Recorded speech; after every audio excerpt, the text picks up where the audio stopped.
Aquí estamos en la McDonald's de Burriana, una preciosa tarde de octubre, ya veis el Playland, con una misión muy importante.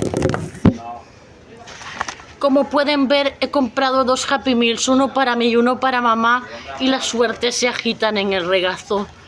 Aquí en la cajita hay un niño moreno, Suga, y en la otra está J-Hope, que es rubio.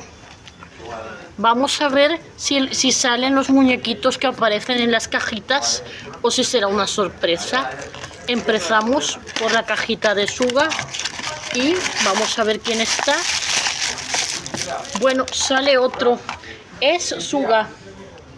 Es Suga. Como pueden ver, lleva la misma camisa, el pelo moreno, como castaño oscuro.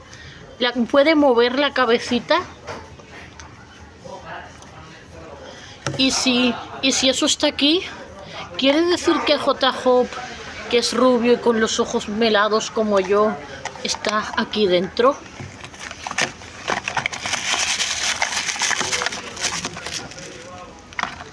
Bueno, sí, aquí está J-Hope y se parece muchísimo a mí.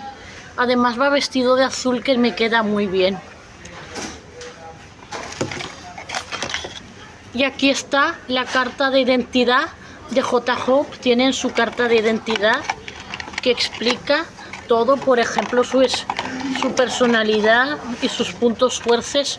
J-Hope es un rayito de esperanza, es alguien muy solar como yo, y Suga se expresa con total naturalidad y tiene mucha ternura.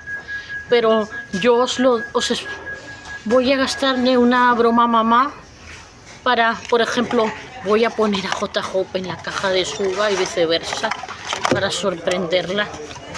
Y no puedo, no lo voy a grabar porque ella tiene mucho miedo escénico, pero explicaré en redes sociales cómo funcionó. Ya ustedes estáis comiendo un Happy Meal, vuestros seres queridos os hayan regalado una moca ahora envuelta en su mejor pañuelo. Pasado una buena semana, aprovechando que está en el 9 de octubre y la fiesta nacional el domingo, el día 12. Pasado una buena semana y nos vemos más tarde.